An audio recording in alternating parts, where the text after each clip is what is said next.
navigate these seas. Just a little blind faith to put your mind at ease. And even though at times we're miles away from peace, just a little blind faith, have a little blind faith in me. I hesitated, oh, at the warning signs.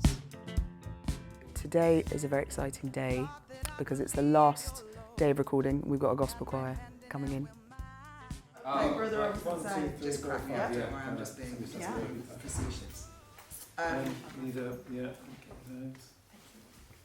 So, Lots of singers from Soul Sanctuary Gospel Choir, mates that come on the road with me all the time, and then I've beefed it out with some other sassy singers as well. So yeah, it's going to be exciting. Here it comes.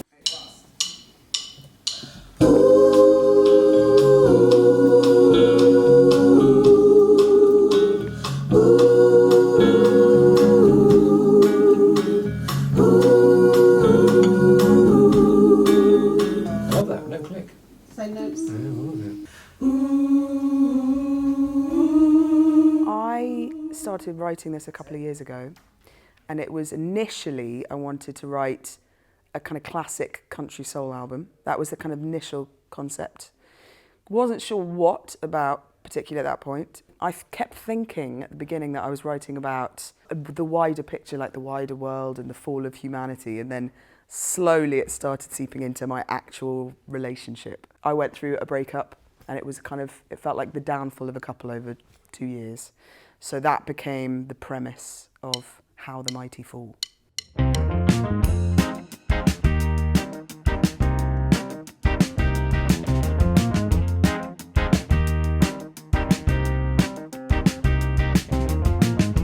maybe I don't seem to love you like I should. Would I've taken time to hold your smile if I could? But I languished in my steady old demise. Watched you lose your nerve and fold beneath your spine. The songs came out almost in a matter of months. It felt like I got the whole album together. Wrote them on my mum's very out-tuned piano. She's got a real battered old honky-tonk piano in London. And I was staying with her at the time, so there was a lot of kind of smashing out the tunes. Me singing into my phone, playing, weeping onto the keys. And that was it, really. So yeah, really simple. I'm walking on the red line, and I know I'm out of time. But there's a shimmer in the distance, a glimmer that will be fine. I'm walking on the red line, jumping over the landmines, and I hope that we will laugh at this in a while. And then enlisted the A-team of musicians, Sam Walker, Matthew Weir and Marcus Bonfanti. And we sort of started to arrange the tracks and fill them out. For most of them I had quite a good idea of what I wanted them to sound like, or the overall shape of them. But it was working with the band and then with Colin Elliott, the producer, that we came up with, I guess, more of a stripped back, I'm trying to think, stripped back Donny Hathaway was an influence that kind of crept in quite a lot. Yeah. Side stick feel, especially with the bass drum working against it.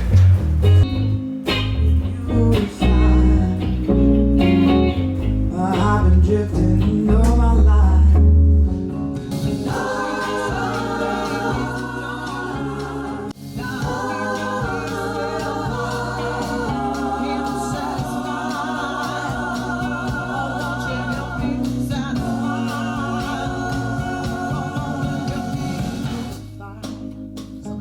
Yeah.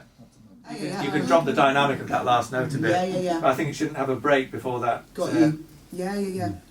I could hear potential in the songs, and it wasn't all one thing, you know. It wasn't all just disco or just all soul. There's some beautiful ballads and some great funky stuff in there, so I was really interested in working with her.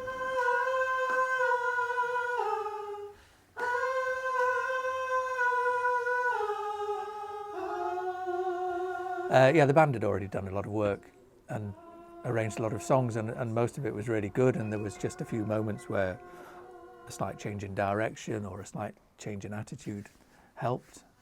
A couple of songs I think we looked at rearranging bridges and choruses and things like that.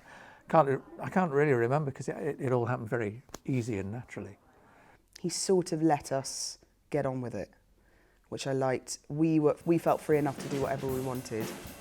And he would occasionally say, hang on, let's try this idea, but actually sort of allowed it to sort of happen on its own without forcing anything or saying, I don't like that, let's try this. It was all very sort of polite and English in a lovely way, but also really a nice kind of a free creative environment for all of us.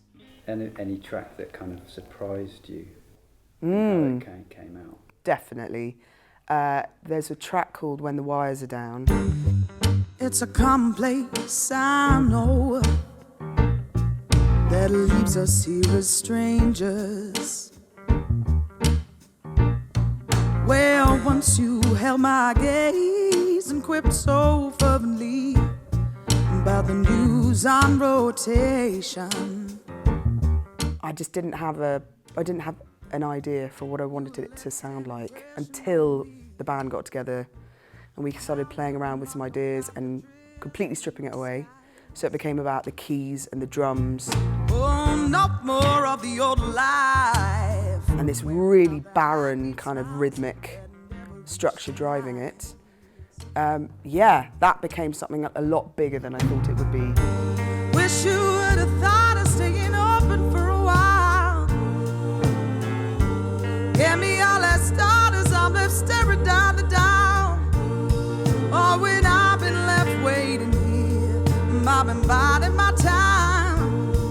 But the wires are down, man, I ain't your style. I don't know where I want it to go. I just kind of want to release it into the world. It's been quite a long time spent writing and recording and getting it all organised. So now I just want to sort of release it into the wild and see what happens. Because I love it. I absolutely love this record. So part of me is like, just let it go. I just want to tour the songs. I want to play it live with all the voices. Yeah. That's essentially where I want it to go. I've been left waiting here.